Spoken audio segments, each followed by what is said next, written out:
자, 여러분 안녕하세요. 자, 여러분들과 함께 직업상담사 2급 2차 실기시험을 대비해서 노동시장론 공부를 함께 하고 있습니다. 저희가 지난 시간까지 해서요, 노동시장론 전체 총 4장 중에서 제1장 노동시장의 이해 파트로 들어와서요, 제일 중요하고 출제가 제일 많이 되고 특히나 이제 변형 문제나 신기출 문제가 많이 출제되는 노동 수요 이론 공부했고요. 노동 공급 이론까지 공부를 다 마무리했습니다.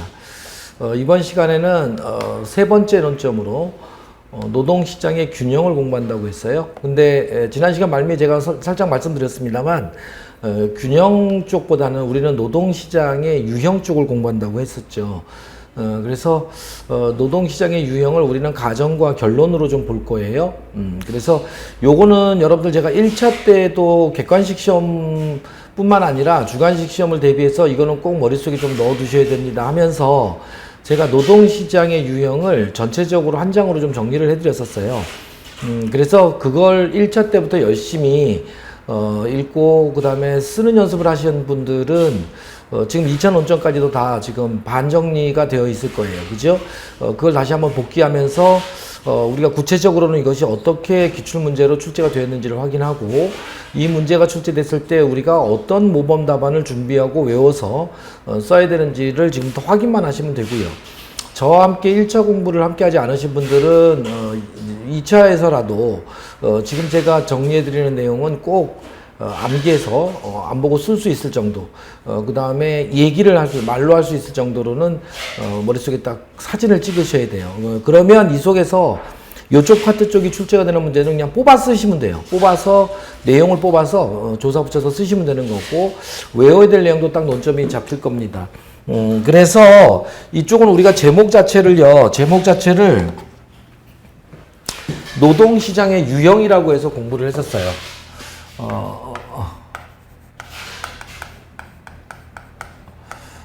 노동시장의 유형. 우리는 노동시장을 바라보는 두 이론, 다시 말하면 자유주의 경제학 내지는 신자유주의 경제학의 세계관하고 그 다음에 케인즈 내지는 신케인즈 학파의 세계관을 둘로 나눠서 볼 겁니다. 입장이 완전히 다르다 그랬어요. 그래서 우리는 가정으로 구분을 하면 크게는 완전 경쟁 노동시장이 있어요. 노동시장을 완전 경쟁 시장으로 바라보는 또는 가정하는 이렇게 얘기하죠. 이것을 이런 견해가 있단 말이에요. 요걸 줄여서 이제 경쟁 노동시장이라고도 해요. 우리 한계생산 체감의 법칙에서도 그런 표현을 같이 살짝 봤는데, 그래서 노동시장을 이렇게 완전 경쟁 노동시장이라 이렇게 바라보는 시각이 하나 있는데, 이게 주로는 근대시대 이론이죠. 대공황 이전에. 그래서 아담 스미스로 대변되는 자유주의 경제학인데 오늘날 이들의 후예인 신자유주의 경제학을 포함합니다. 자유방임주의 경제학이죠. 신자유주의 포함해서 경제학이라고도 하고, 이 사람들을 케인즈 이전의 경제학이다. 그래서 고전학파라고도 해요. 또는 신고전학파 이렇게도 표현하죠. 경제학에서는 신고전학파 경제이론의 입장이에요. 그래서 이들은 근대시대의 이론을 기본으로 하기 때문에 우리가 1차에서도 제가 그 말씀을 드렸어요. 2차에서는 이제 그것까지 막 다 설명을 할 수는 없고 시간상 공부했던 걸 좀 복기만 하자면 이 완전 경쟁 노동시장의 가정을 취하는 이 고전학파 내지는 신고전학파 경제 이론들은 기본적으로 인간관 자체도 근대시대 이론이에요. 그래서 인간은 완벽하다. 인간은 모든 정보를 소유하고 있다. 이렇게 경제학에서는 가정을 하죠. 그 다음에 이 경제 주체들은 모든 정보를 소유하고 있는데 그치지 않고 항상 이성에 기초한 판단을 한다. 이성을 강조하는 시대잖아요. 이성의 시대고 합리의 시대거든요. 근대 시대가. 그래서 경제 주체인 인간은 노동 수요자든 노동 공급자든 첫째가 완전한 정보를 소유한다. 모든 정보를 소유한다. 두 번째, 이성적 판단을 한다. 따라서 모든 정보를 소유하고 이성적 판단을 하게 되니까 이 경제 주체들의 행동은 항상 합리적인 행동이다. 합리적 행동이다. 자, 이런 합리적 인간이 행동하는 시장은 따라서 항상 균형을 달성한다. 완벽하다는 거죠. 그래서 경제 주체가 완벽하기 때문에 실수를 하지 않는다는 거예요. 그들이 행동하는 시장도 완벽하다. 이게 이제 시장은 항상 균형을 달성한다. 뭐에 의해서? 어떤 메커니즘에 의해서? 보이지 않는 손에 의해서. 그래서 시장 가격 기구에 의해서 시장은 항상 균형을 달성한다. 그죠? 따라서 경제 주체들은 이 시장 가격 기구가 결정해준 임금, 가격을 받아들이는 지위에 있다. 가격 수용자 지위에 있다. 가격 결정자 지위를 갖지 못한다. 이런 거고요. 그 다음에 완전 경쟁이니까 완전 경쟁. 시장에는 어떤 규제도 존재하지 않는다. 그 다음에 정부는 불개입이다. 왜? 인간이 완벽하니까 이런 완벽한 경제 주체들이 행동하는 시장에 굳이 정부는 개입할 필요가 없다. 오히려 정부가 개입하게 되면 시장 왜곡이 발생한다. 뭐 이런 거고요. 그다음 모든 인간은 똑같잖아요. 모두가 다 완벽한 인간이거든. 완전한 정보를 소유하고 이성의 기초에서 판단하고 그래서 항상 합리적인 행동을 하기 때문에 이런 인간, 경제 주체의 몸에서 나오는 노동은 동질적이다. 똑같다. 그래서 노동의 질적 차이가 존재하지 않는다. 따라서 이런 노동, 똑같은 노동이 거래되는 노동시장 간에도 불개입이잖아요. 규제도 존재하지 않는다. 어떤 규제가 존재하는 것도 아니다. 따라서 시장에 진입하고 시장에서 탈퇴하는 것은 자유롭다. 이런 가정들이에요. 그 다음에 이런 보이지 않는 손, 즉 시장 가격 기구는 어떻게 그러면 시장 균형을 항상 달성하느냐? 가격의 상하방 완전 신축성에 따라서. 그래서 임금도 마찬가지로 상하방 완전 신축적이다. 즉 임금은 즉각적으로 초과 수요가 발생하면 즉각적으로 올라가고 초과 수요의 크기를 없애기 위해서 반대로 초과 공급이 발생하면 초과 공급의 크기를 줄이기 위해서 즉각적으로 임금은 떨어진다. 그래서 초과 수요, 초과 공급이 사라질 때까지 임금은 끊임없이 위아래로 움직일 수 있다. 그러니까 항상 초과 수요도 초과 공급도 존재하지 않는 상태. 시장에 있어서의 D = S가 되는 점. 즉 수요 공급이 일치하는 점을 보이지 않는 손이 항상 잡아주고 이 보이지 않는 손이 잡아준 시장 균형을 달성해주는 가격은 그 가격이 얼마든 상관없어요. 항상 정당한 가격이다. 이게 시장 가격 기구가 결정해준 임금, 시장 임금인 거죠. 아무튼 중요한 건 이런 완전 경쟁, 개별 경제 주체들의 완전 경쟁이기 때문에 또 하나, 자, 개별 경제 주체들 간의 완전 경쟁이에요. 그래서 시장에서 모든 경제 주체들은 완벽하기 때문에 이런 완벽한 경제 주체들이 정부의 어떤 규제도 존재하지 않는 상태에서 선의의 경쟁을 하면 시장은 항상 완벽하다. 따라서 시장에서의 임금이나 가격 결정에 영향을 미치는 어떤 사용자 단체나 노동자 단체도 존재하지 않는다. 이렇게 가정을 해요. 개별 경제 주체들 간의 선의 경쟁, 완전 경쟁이다. 그죠? 그래서 노동조합이나 사용자 단체 이런 거 인정하지 않는다. 근대시대 이론이잖아요.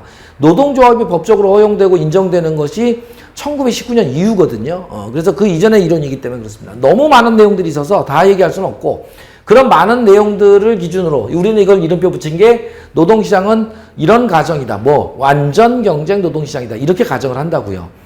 그러면 그 중에서 우리가 필요한 것만 좀 뽑아내면 이 많은 완전 경쟁 노동시장 기본 가정 중에서 우리 두 가지만 뽑아낼 거라 그랬죠? 첫째로는 노동시장에서 거래되는 노동에 대한 가정과 두 번째로는요, 이런 노동이 거래되는 노동시장에 대한 가정을 두 개를 뽑아낼 거다.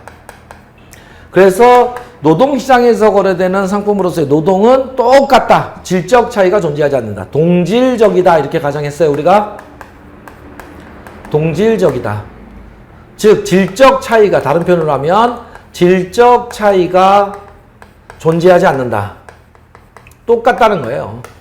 생산물 시장이면 생산물 시장에서 거래되는 상품은 동질적이고요. 노동 시장이면 노동 시장에서 거래되는 노동은 동질적이다. 됐죠? 따라서 똑같으니까 질적 차이가 존재하지 않으니까 노동과 노동 간에는 완전 대체가 가능하다. 이렇게 합니다. 똑같으니까. 자, 두 번째, 이런 노동이 거래되는 노동시장 간에는요, 노동시장은 이동이 자유롭다. 이동이 자유롭다. 또는, 시장의 이걸 달리 표현하면, 시장의 시장 진입과 탈퇴가 자유롭다 이렇게 얘기하죠. 누구나 시장에 진입할 수 있고요. 누구나 시장으로부터 나갈 수 있어요. 어떤 규제도 존재하지 않습니다. 노동시장 간의 이동이 자유롭다 이렇게 얘기해요. 왜냐하면 이유는 뭐예요? 왜냐하면 완전 경쟁이잖아요. 시장에 어떤 정부의 개입도 존재하지 않는다. 어떤 규제도 존재하지 않기 때문이다. 이렇게 가정을 합니다. 자, 그러면 이 두 가지 가정으로부터 따라서 결론, 시장에서 거래되는 상품으로서의 노동은 똑같고요. 그 똑같은 노동이 거래되는 시장 간에는 이동이 자유롭게 이루어진다면 결과적으로 노동시장은 어떤 시장이 돼요? 하나의 시장이 될 거다. 단일 노동시장이라는 결론에 도달한다고요. 이라는 결론에 도달한다. 그래서 여러분들은 노동시장의 유형과 관련해서요. 가정으로 봤을 때 노동시장을 완전 경쟁 노동시장을 가정하게 되면 필연적으로 이런 가정으로부터 노동시장은 단일 노동시장이라는 결론에 도달한다. 하나의 시장이라는 거예요. 하나의 시장. 단일 노동시장. 그래서 완전 경쟁 노동시장의 기본 가정으로부터 단일 노동시장이라는 결론에 도달한다. 이게 자유주의 경제학, 고전학파의 경제 이론이에요. 그런데 1930년대 대공황 이전까지는 얘네들이 유일한 경제학이었어요. 유일한 경제학. 그런데 1930년대에 발생한 대공황을 이 자유주의 경제학자들이 설명을 못해요. 설명을 못합니다. 그러니까 발생한 원인을 설명을 못하니까 대공황에 대한 대책을 내놓지를 못하겠죠. 그러면서 이 자유주의 경제학 이론을 비판하면서 출연한 경제학자가 있어요. 케인즈라는 경제학자입니다. 영국 사람인데 그 사람의 주장 또는 그들의 그 케인즈의 주장을 지지하는 일군의 학파들을 우리는 케인즈 학파 이렇게 얘기합니다. 그래서 오늘날은 자, 이런 완전 경쟁 노동시장을 가정하는 이런 자유주의 경제학에 대응해서 케인즈 경제학, 현대시대죠. 그러니까 대공황 이후 현대에 나타난 케인즈 내지는 그들의 후예인 신 케인즈 학파라고 해요. 의 주장, 여러 가지 세계관, 시장을 바라보는 이걸 우리는 뭐라고 하냐면 이름표를 붙인 게 여기와 구분해서 그걸 노동시장이 완전 경쟁 노동시장이라고? 그렇지 않다는 거예요. 케인즈는 노동시장은 완전 경쟁적이지 않다. 그래서 불완전 경쟁 시장이다. 이렇게 가정한다고요. 불완전 경쟁 노동시장이다. 이름표를 붙인 거예요. 이렇게 가정합니다. 노동시장은 불완전 경쟁 노동시장이다. 그러면 이들은 도대체 어떻게 완전 경쟁 노동시장 가정, 즉 자유주의 경제학의 이론들을 가정들을 비판하느냐? 다 비판합니다. 다 비판. 근데 이제 그 다 비판하는 쪽에 보면 사실은 얘기를 하자면 일체에서 다 했던 얘기인데 떠올려 보세요. 인간관부터 비판을 하죠. 뭐 현대적 이론을 반영한 이론이다 보니까. 그래서 이쪽이 인간은 완벽하다. 이쪽은 그렇지 않다. 인간이 완벽하다고? 말도 안 된다. 인간은요. 불완전한 존재라는 거예요. 완전한 존재가 아니다. 자, 그러면 이 인간관이 가정으로도 경제학 이론으로 들어오면 경제 주체에 대한 가정이 되겠죠. 경제 주체, 즉 노동으로 보자면 노동 수요자나 노동 공급자 같은 경제 주체들은요. 완전하지 않다는 거예요. 왜? 완전한 정보를 소유하고 있다고? 그렇지 않다. 불완전한 정보, 부족한 정보, 심지어는 잘못된 왜곡된 정보를 가지고 있을 수 있다는 거예요. 그죠? 그리고 인간은 이성적인 판단을 한다 항상? 아니에요. 이성적 판단을 하는 이성적 존재이긴 하지만 때로는 비이성적인 판단을 할 수도 있다. 왜? 부족한 정보에 기초해서 어떤 판단이 이루어지면 이 정보가 이성적 판단이 안 될 수도 있다. 따라서 이들의 행동은 항상 합리적인 행동이다? 그렇지 않다. 합리적인 행동을 할 때도 있지만 비합리적인 행동을 할 때도 있다. 즉 실수할 때가 있다는 거예요. 정보의 불완전성으로부터. 자, 그럼 이런 경제 주체의 불완전성을 강조하니까 이런 불완전한 경제 주체가 행동하는 시장은 항상 균형을 달성한다? 그렇지 않다는 거예요. 균형을 달성할 때도 있지만 불균형을 달성할 때도 있다. 시장도 완벽하지 않다. 따라서 이러한 불완전한 시장에 정부가 개입할 필요가 있다. 정부의 개입 필요성을 주장했단 말이에요. 이게 케인즈 경제학입니다. 그래서 그 다음에 또 많은 가정들이 있어요. 시장에서의 임금 결정에 영향을 미치는 어떤 사용자나 노동자 단체도 존재하지 않는다? 에이, 그렇지 않다. 왜냐하면 이 1930년대 이론이잖아요. 노동조합의 존재를 봤거든요. 그래서 시장 임금 결정에 영향을 미치는 어떤 노동자 단체나 사용자 단체 존재할 수 있다는 거예요. 실제 그리고 이들이 임금 결정에 영향을 미친다. 그래서 노동조합 이런 쪽이 있는 쪽이면 아무래도 노동자가 요구하는 임금을 쟁취할 가능성이 좀 높아지겠죠. 그래서 시장 임금에 영향을 미치는 노동자 단체, 사용자 단체 존재한다. 존재한다. 예. 그 다음에 임금은 상하방 완전 신축적으로 움직인다? 아니라는 거예요. 임금은 상하방 완전 신축적으로 움직이는 게 아니라 임금이 올라가려고 할 때는 사용자들이 저항을 할 거고요. 임금이 하락하고자 할 때는 초과 공급이 발생해서 임금이 하락하려고 할 때는 노동자들이 저항을 한다. 그래서 임금은 너희가 주장하는 것처럼 상하방으로 완전 신축적으로 움직이는 거 아니다. 다만 특히 아래로 임금이 떨어지는 건 특히 더 어렵게 떨어진다. 왜? 노동자들의 강력한 저항이 존재하기 때문에. 그래서 임금의 하방 경직성을 강조합니다. 굉장히 많은 가정들에 있어서 차이가 있어요. 근데 그 중에서 우리는 이렇게 두 개만 뽑아낼 거라고요. 대꾸로. 자, 그럼 이런 불안정 경쟁 노동시장의 가정에 따르면, 자, 노동은 그러면 어떻게 바라보느냐? 노동은. 자, 이걸 비판한다니까요? 노동은 동질적이라고? 아니다. 동질적이지 않다. 노동은 동질적이지 않아요. 자, 이 사람들은 모든 인간은 전부 완전한 정보를 소유하고 항상 이성에 기초해서 판단하고 따라서 그들의 행동은 항상 합리적인 행동이라고 했잖아요. 그러니까 모든 사람이 다 완전한 존재니까 그들의 몸에서 나오는 노동은 똑같다고 봤단 말이에요. 그런데 이 사람들은 그렇게 보지 않아요. 인간마다, 경제 주체마다 소유하고 있는 정보의 양적, 질적 차이가 존재한다는 거잖아요. 그죠? 그러니까 당연히 그 몸에서 나오는 노동은 질적 차이가 존재하죠. 노동의 질적 차이가 존재한다.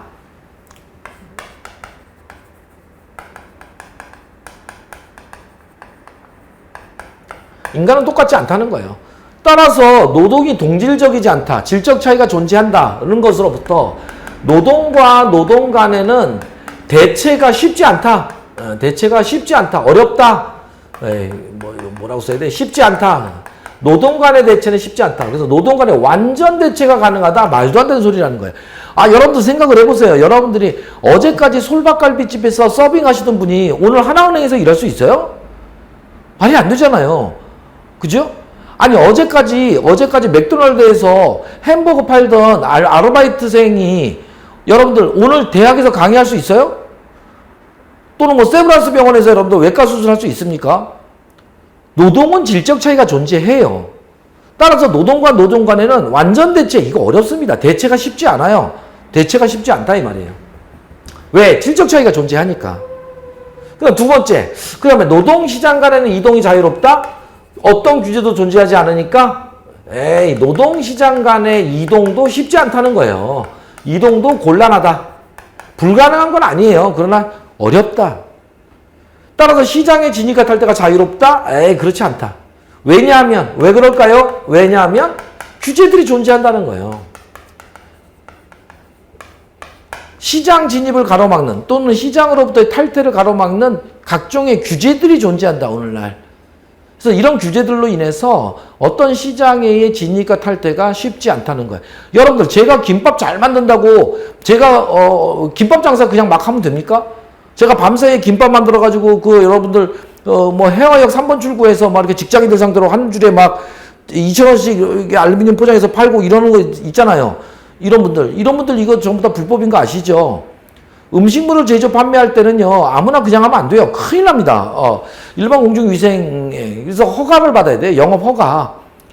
그죠? 이거 다 규제잖아요. 그죠? 다방 하나 찾으려고 해도 규제 필요하잖아요. 이런 각종의 규제들이 존재한다는 거예요. 여러분들, 내가 돈 많다고 여러분들 그냥 람보르기니 사서 그냥 내가 도로에서 막 운전하고 다니면 돼요? 안 되죠. 아무리 돈이 많아서 자동차 구매 능력이 있고 실제 자동차를 구매했더라도 운전면허증이 있어야만 운전을 할 수 있잖아요.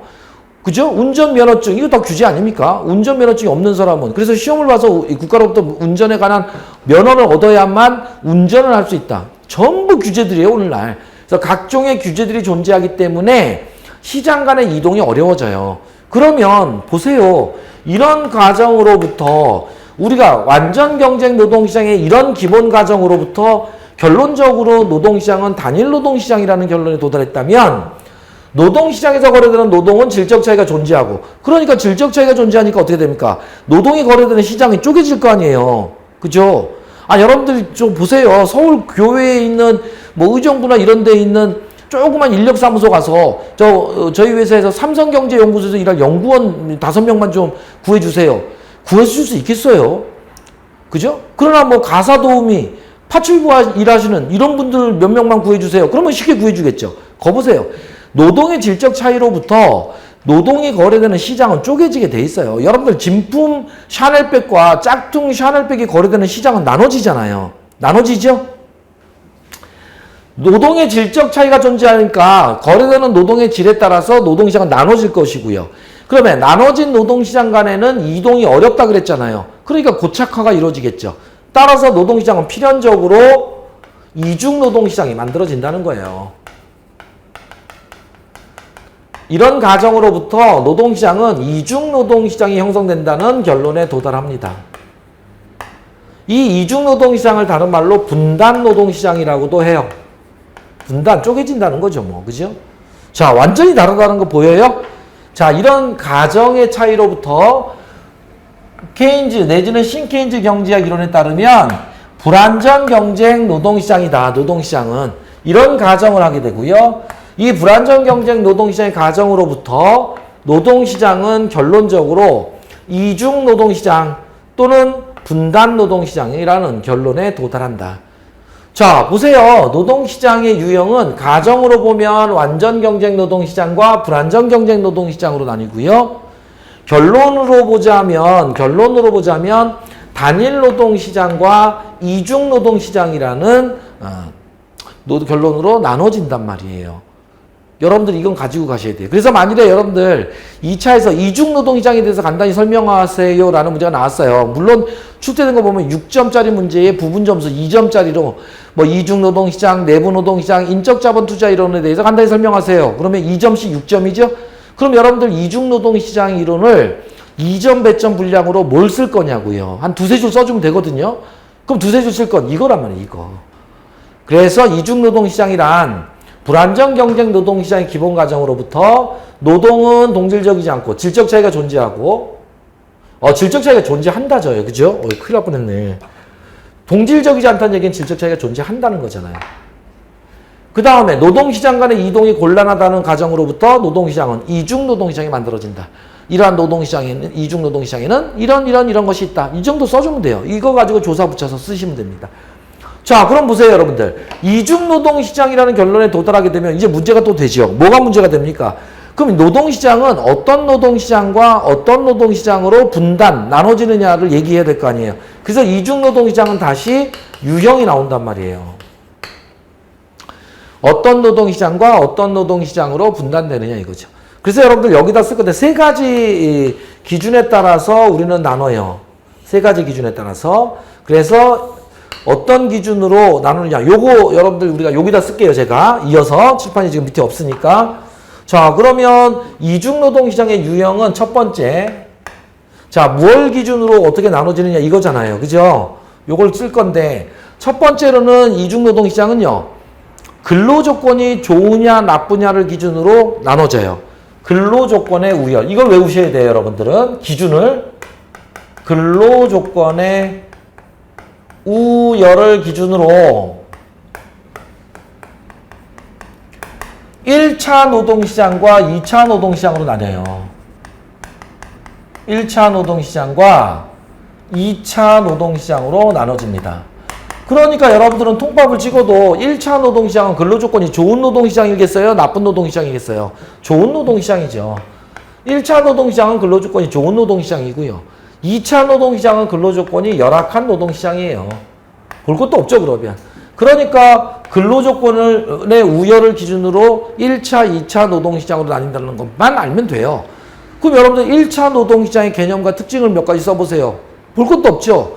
1차 노동시장이란 근로조건이 좋은 노동시장을 말하며 이러한 1차 노동시장의 특징으로는 이런 것들이 있다. 근로조건이 좋은 노동시장의 특징을 써주면 돼요.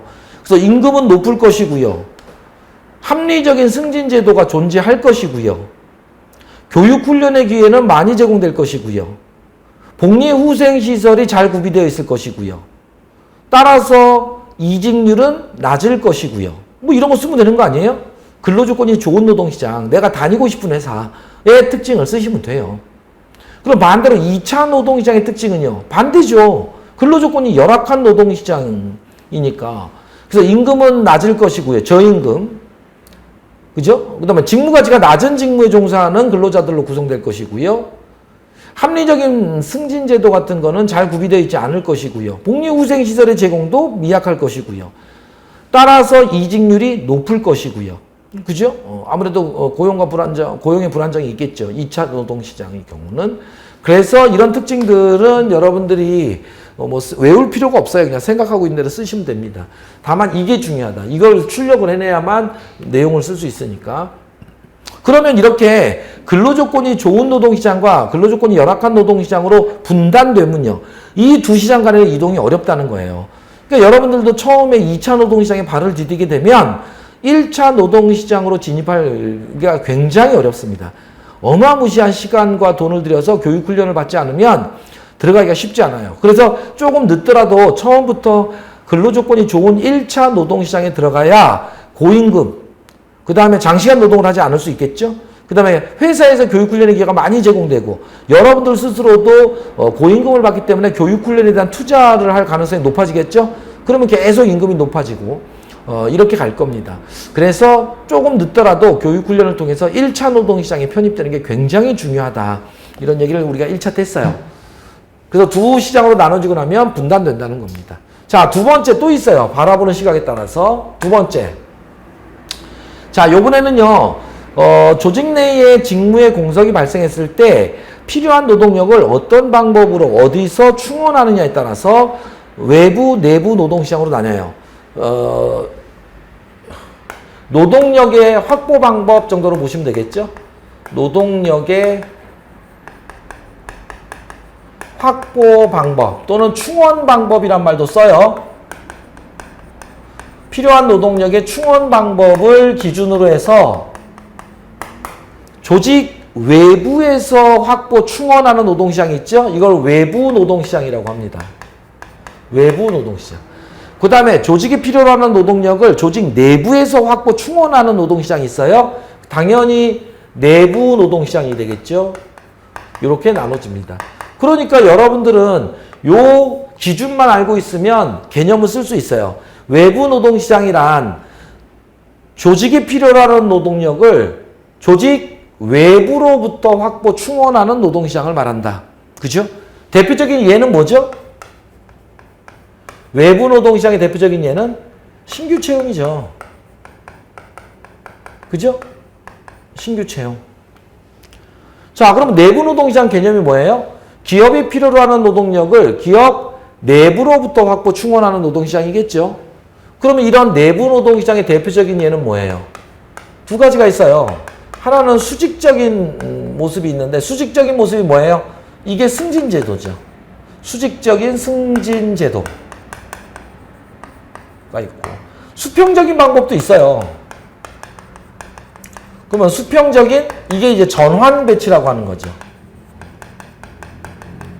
이렇게도 얘기하고 또는 배치 전환이라고도 해요. 같은 말입니다. 한자어이기 때문에 배치 전환, 전환 배치 둘 중에 하나가 필요한 거로 그냥 편한 거로 쓰시면 돼요. 대표적으로 이런 겁니다. 이런 것들은 내부 노동시장이에요. 그죠? 그래서 노동력의 확보 방법에 따라서 내부로부터 확보하는 내부 노동시장과 조직 외부로부터 확보 충원하는 외부 노동시장으로 나눠지고요. 예까지 기억했습니다. 그럼 여러분들은 내부 노동시장의 개념과 개념을 예를 들어 설명하세요라도 쓸 수 있죠? 내부 노동시장이란 조직이 필요로 하는 노동력을 조직 내부로부터 확보 충원하는 노동시장을 말하며 이러한 내부 노동시장의 대표적인 예로는 수직적인 승진제도와 수평적인 전환 배치가 있다 또는 대표적이다. 이 정도 써주면 이전 분량의 개념 특징 다 쓸 수 있어요. 제일 우리 쪽에서 많이 출제가 되는 게 바로 이 내부 노동시장이에요. 2차에서는 거의 몰빵으로 출제된다고 보시면 맞습니다. 그래서 여러분들 이쪽은 2차 시험을 대비해서요. 내부 노동시장 쪽은 뭐 문제로 대비할 것도 없어요. 이건 그냥 한 페이지 안에다 딱 모범 답안 노트에 한 페이지에 요약을 해 놓으세요. 다 논점이니까. 첫째는 내부 노동시장의 개념. 지금 제가 얘기한 거 쓸 수 있을 정도로. 그래서 요거 한 장 머릿속에 정리하면 쓸 수 있습니다.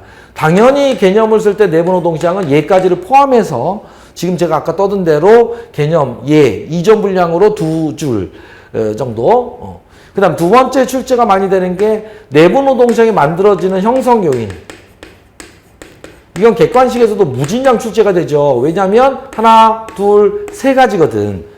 그러니까 객관식에서 사지선다에서 엄청나게 출제가 됐고요. 2차에서는 그대로 내부 노동시장의 형성 요인을 세 가지 쓰고 설명하세요. 그러면 2점씩 6점짜리 문제. 교과서에서 우리가 나중에 이제 찾아서 넣을 거예요. 여러분들 전체적인 모범 답안의 포맷에서 이걸 준비하시라 이 말이에요. 그 다음에 세 번째 출제 논점이 장단점. 내부 노동시장이 만들어졌을 때에 나타나는 장점은 뭐고 단점은 뭐냐 이 얘기죠.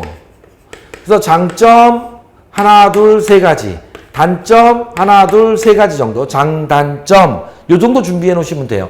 요게 2차에서의 내부 노동시장 쪽에서의 출제 논점이에요. 출제 논점. 그런데 이걸 우리가 맨날 예상하면서 보는데 이미 출제가 된 거, 이거 출제가 됐고요. 개념, 2점 분량으로. 그게 여러분들 50번 문제를 보시면, 문제 50번 보세요. 노동시장의 이중노동시장 이론, 내부노동시장 이론, 인적자본투자 이론의 의미를 간략히 말하세요 하고 6점을 줬단 말이에요. 그 6점이니까 내부노동시장을 2점 분량으로 쓸 거는 바로 요거죠. 그 다음에 형성요인 세 가지 쓰라는 문제 어마무시하게 출제가 됐다. 그걸 문제로 여러분들이 확인을 해보시면 볼까요?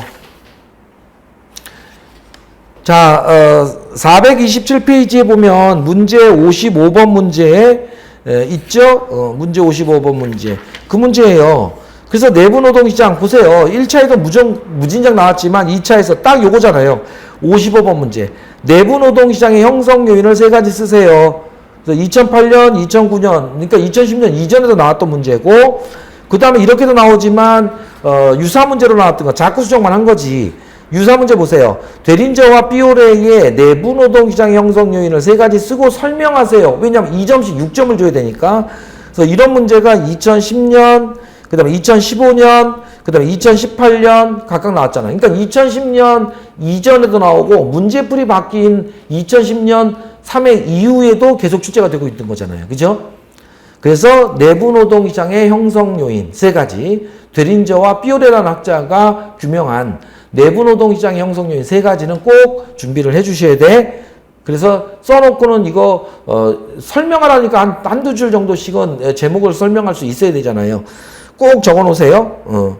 그리고는 여러분들 마지막으로 장단점과 관련돼서는 아직 이걸 다 출제를 하진 않고요. 지금 출제된 내용은 이미 출제된 내용은 우리는 이렇게 예상만 합니다만 형성 요인 요 세 가지가 요걸 쓰고 설명하라 그러면 2점씩 6점이잖아요.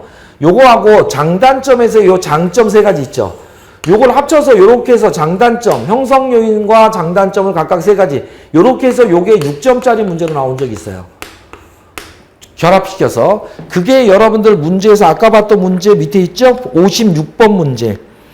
그래서 내부 노동시장의 형성 요인과 장점을 각각 세 가지씩 기술하세요 했잖아요. 그죠? 2016년 2회 때 나왔네 이거는. 그래서 여기까지가 지금 출제가 된 거예요. 저희가 공부하여야 한 놀점 잡은 것 중에서 요거 출제됐고, 형성 요인 독자적으로 출제 많이 됐고, 형성 요인 세 가지와 장점 세 가지를 같이 쓰라는 문제가 출제가 돼서 지금 문제풀 속에 들어가 있고, 그러면 여러분들 개념과 형성 요인을 쓰라고 그래서 3점, 3점, 6점 나올 수도 있고요. 형성 요인과 장점을 출제했으니까 6점짜리로. 그러면 이제 남은 거는 뭐예요? 남은 거는 장단점을 각각 세 가지 쓰세요 하면 6점짜리 문제죠. 그죠? 요거. 그래서 요 문제가 앞으로 출제될 문제고, 그 다음에 개념과 형성 요인 요것도 합쳐서 6점짜리 문제고. 그러니까 뭐가 출제돼도 상관없어요. 여기서는 여러분들은 딱 요것만 정리를 해 놓으시라고 한 장으로. 내부 노동시장은 개념, 형성 요인 세 가지 각각 설명까지 해서 그 다음에 장단점 각각 3가지씩 이렇게 준비하면 여기서 뽑아 쓰시면 된다니까. 뽑아 쓰면 독자적으로 나왔고 독자적으로 나왔고 요놈과 요놈 합쳐서 3가지씩 6점짜리 나왔고 앞으로 나올 거 장단점도 각각 3가지씩 해서 6점짜리나 개념과 형성 요인 6점 물어볼 수도 있고 개념과 장점 6점짜리 물어볼 수도 있고 너무너무 아름답죠. 출제가 앞으로 나올 건. 그래서 내부 노동시장 꼭 기억하셔야 돼요. 자, 그리고 나면 3번째. 자, 이중 노동시장은 또다시 하나의 기준이에요. 3가지 기준 우리가 봐야 되잖아요. 그래서 3번째가 노동시장 간의 이동이 상대적으로 쉬우냐 어려우냐를 기준으로 나눕니다. 노동 이동의 난이도. 노동시장 간 이동의 난이도.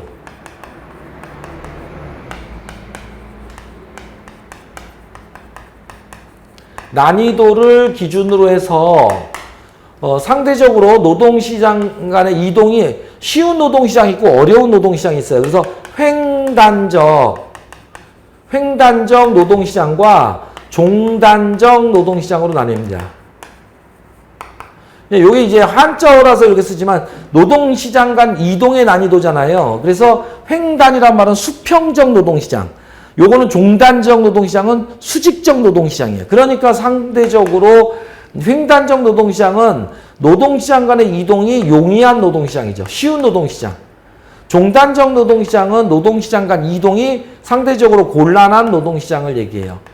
그래서 오늘날은 뭐 수평적 노동시장, 수직적 노동시장 하면 굉장히 좋은 말인데 나이 드신 교수님들은 이런 말 안 쓰고 옛날 용어 그대로 횡단적, 종단적이란 말 쓰다 보니까 오늘날 뭐 지도 교수님들이 쓰신 말들을 제자가 또 바꿀 수는 없잖아요. 그러니까 뭐 계속 어려운 한자어가 쓰여지고 있는 거죠. 3가지 기준이에요. 요렇게 머릿속에다 가지고 가세요. 그래서 이중노동시장까지 공부하고 나면 이중노동시장은 다시금 근로조건의 우열에 따라서 1차 노동시장과 2차 노동시장, 노동력의 확보 방법에 따라서 외부 노동시장과 내부 노동시장, 노동시장 간의 이동의 난이도에 따라서 횡단적 노동시장과 종단적 노동시장으로 나뉜다. 여기까지. 그래 놓고 나서 머릿속에 이 그림이 있어야 된단 말이에요. 이 그림이. 이해되시겠죠?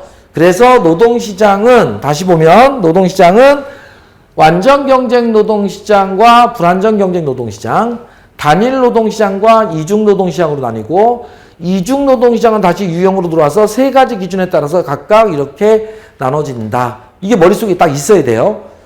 그러면 여기서 출제가 어마무시하게 된단 말이에요. 어마무시하게.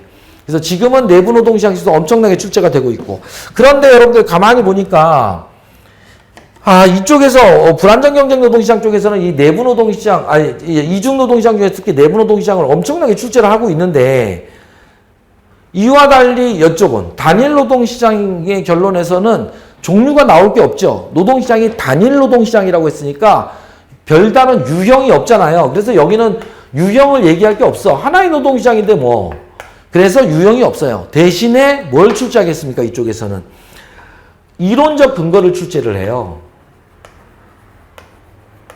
이론적 근거가 출제된다고. 노동시장을 단일 노동시장으로 설명하는 이론적 근거. 그게 뭐죠? 아담 스미스, 유명한 아담 스미스의 보상이론이에요. 보상이론. 그래서 이걸 엄청나게 출제를 하는데 이 아담 스미스의 보상이론이 출제는 어디서 나온다? 요게 여기서 나오는 게 아니라 임금격차 쪽에서 출제를 해요. 임금론에 가면 임금격차 쪽에서 보상임금격차라는 게 있어요. 여러분들. 1차 때 공부했죠? 보상임금격차. 그래서 아담 스미스의 보상임금격차가 출제가 엄청나게 나옵니다. 객관식뿐만 아니라 주관식에서 특히. 그래서 이 보상임금격차의 개념하고요. 이 보상임금격차는 개념하고 보상임금격차가 발생하는 원인이죠. 발생 원인. 몇 가지 있어요? 5가지 있단 말이에요.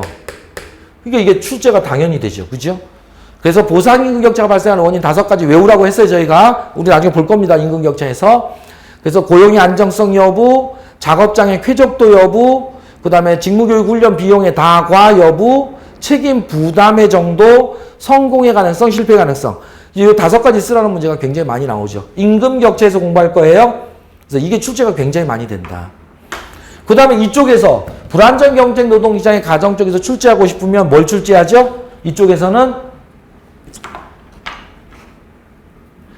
단일 문제로는 아마도 임금의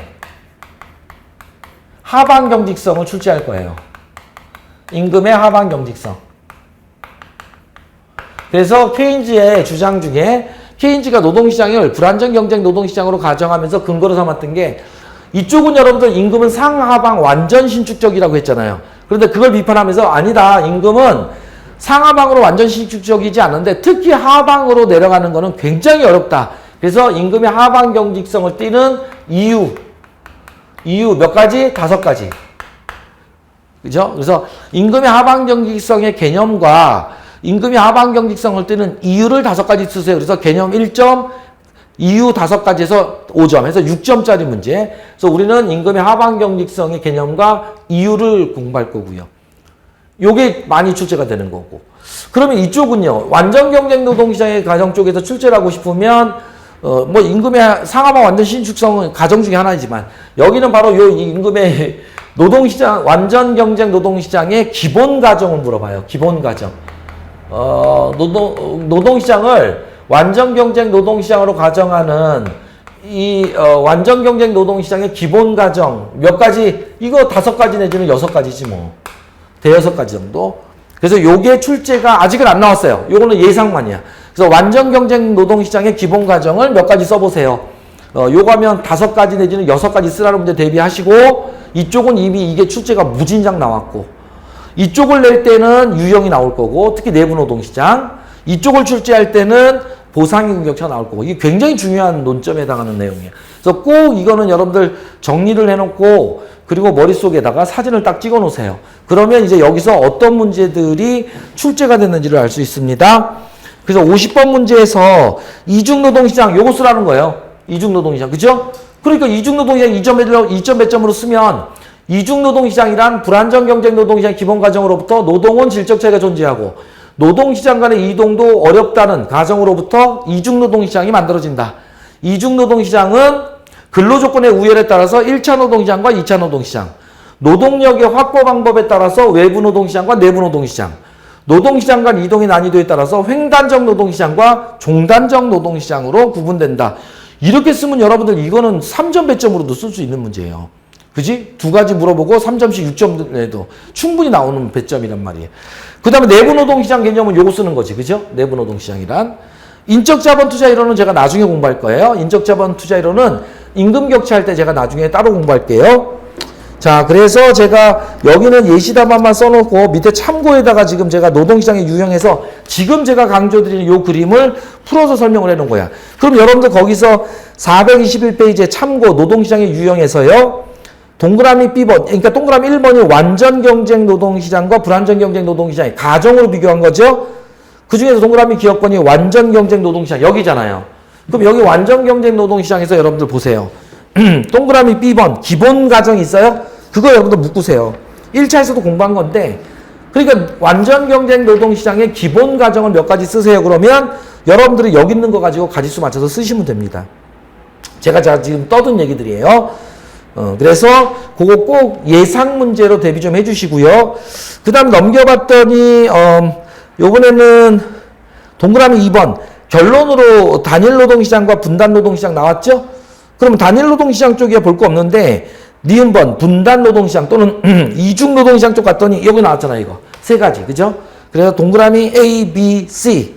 그래서 1차 노동시장과 2차 노동시장. 당연히 구분의 기준은 첫 번째 점에 있죠? 근로조건의 우열에 따른 구분이다. 그래서 1차, 2차 노동시장의 특징들 제가 좀 적어드렸고 B번에서 내부 노동시장과 외부 노동시장의 구분 기준은 첫 번째 점에 있죠? 기업이 노동력을 확보하는 방법에 따른 구분이다. 그죠?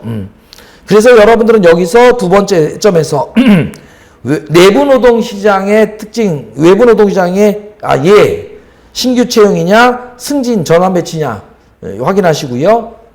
그 다음에 네 번째 점에서 내부 노동시장의 형성 요인 3가지 있죠? 꼭 기억하셔요. 이거 형성 요인 3가지. 그 다음에 횡단적, 종단적 노동시장은 가볍게 보시면 되고 51번 인적자본 투자이론은 제가 나중에 설명드린다 그랬어요. 임금 격차할 때 한꺼번에 설명드릴 겁니다.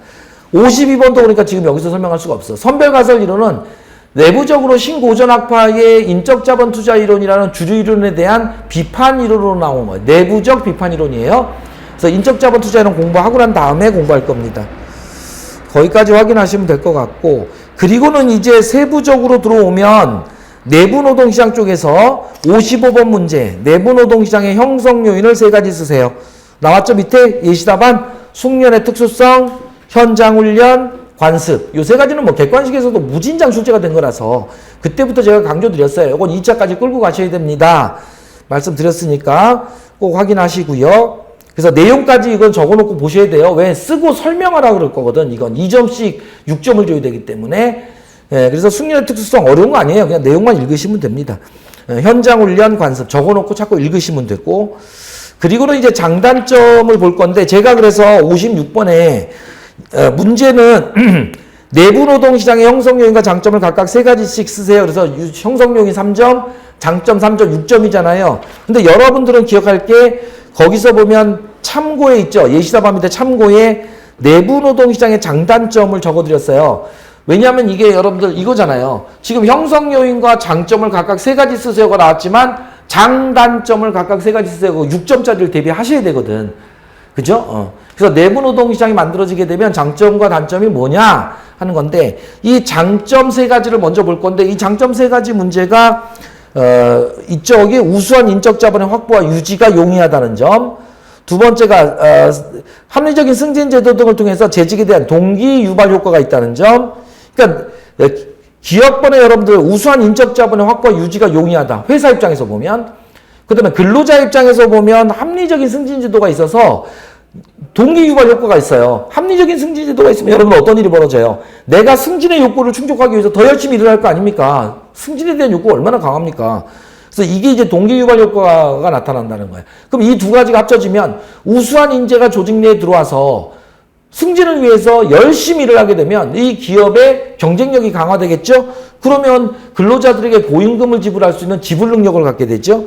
그게 디귿번이에요. 그래서 고임금, 장기 재직을 위한 지불 능력을 보유하게 되고, 그러면 지불 능력을 보유하게 되니까 또 근로자에게 고임금을 지급하게 되고, 이러면 결국은 어떤 일이 벌어져요? 내부 노동시장을 만들게 되면, 자, 보세요. 우수한 인적 자원이 들어와서 열심히 일을 하고요. 장기 재직이 가능할 것이고요.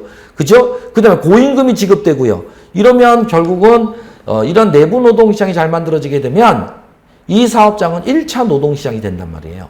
근로조건이 좋은 노동시장. 그래서 이 장점을 가지고 출제를 한 게 몇 번이냐면 53번 문제예요. 그래서 53번 문제를 보세요. 일반적으로 대기업의 경우 중소기업보다 직원들의 근속 연수가 길고요. 임금 수준도 높다는 거잖아요. 즉 대기업의 경우 내부 노동시장이 잘 제도화되어 있는 경우가 많다. 그럼 이런 현상을 초래하는 이유를 인적 자본, 동기 유발, 지불 능력의 차원에서 구분해 설명하세요. 이게 바로 뭐냐면 대기업이 중소기업보다 내부 노동시장이 잘 만들어지는 이유를 요 세 가지 측면으로 나눠서 설명해 보라는 거예요. 그리고 6점을 줬던 문제거든요. 이게 2010년 이전에 나왔던 문제인데 여태까지 안 나왔었어요. 쭉 안 나오다가 여러분들 2006년에 한 번 또 나왔던 거죠. 자, 그러면 여러분들 이건 세 가지, 이게 뭐냐면 내부 노동시장의 장점을 쓰라는 문제거든요. 장점 세 가지.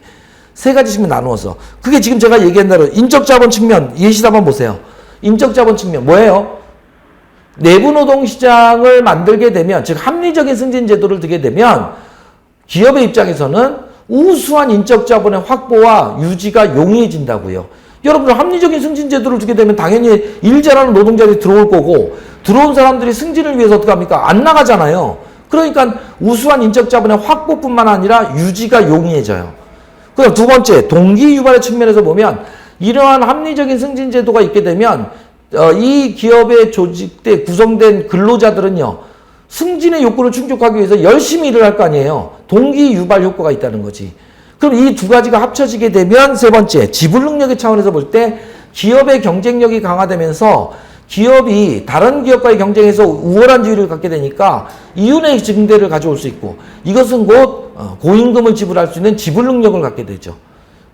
됐죠? 이 세 가지. 그래서 53번 문제는 내부 노동시장의 장점을 세 가지로 나누어서 회사의 측면, 근로자의 측면, 이 두 가지가 결합된 모습까지 보는 거죠. 자, 그 정도 보시면 될 것 같고요. 그러면 이런 장점이 있는 반면에 내부 노동시장의 단점도 있어요. 다시 56번 문제의 참고에 그럼 이런 내부 노동시장, 합리적인 승진 제도와 회사 내에서의 지속적인 교육 훈련의 기회가 제공되게 되면 장점도 있지만 단점은 뭐냐? 뭐겠습니까? 인건비가 많이 들어가죠. 그죠? 인건비가 많이 들어가죠. 그래서 노무 인건 비용이 많이 들어간다는 훈련 비용의 증가라는 단점이 있어요. 그게 여러분들 단점에서 세 가지를 뽑자면 니은번 노무 인건 관리 비용의 증가, 디귿번 높은 노동 비용, 리을번 급격한 기술 변화에 따른 교육 훈련을 계속 시켜줘야 되니까 재훈련 비용의 증가. 요 세 가지를 묶어서 그냥 넓게 노무 인건 비용 또는 교육 훈련 비용의 증가가 있다. 비용 증가가 좀 크다는 거지. 그 다음에 또 하나 단점이 있다면 뭐냐? 인력의 경직성이죠. 뭐냐? 이거는 기업이 필요로 하는 노동력을 외부에서 채용하지 않고 내부에서 뽑았으면 찾고 조직 밖에 있는 사람의 입장에서 볼 때는 이게 진입장벽으로 존재할 거 아니에요. 그죠? 그러니까 내부에 이미 고용되어 있는 근로자들에게 의존하게 되잖아요. 회사가. 그래서 인력의 경직성이 좀 있을 것이고 그 다음에 내부의 근로자들에 대한 회사의 의존도가 높아지는데 우리나라는 특히 기업별 노동조합 중심이잖아요. 그러니까 이 내부 노동시장이 잘 제도화되면 장점도 있지만 단점이 내부 이미 고용되어 있는 내부 고용된 근로자들에 대한 회사의 의존도가 높아진다는 얘기는 결국은 기업별 노조화에서는 노동조합의 의존도가 높아진다는 거죠. 또는 정규직 근로자에 대한 의존도가 높아진다. 회사에.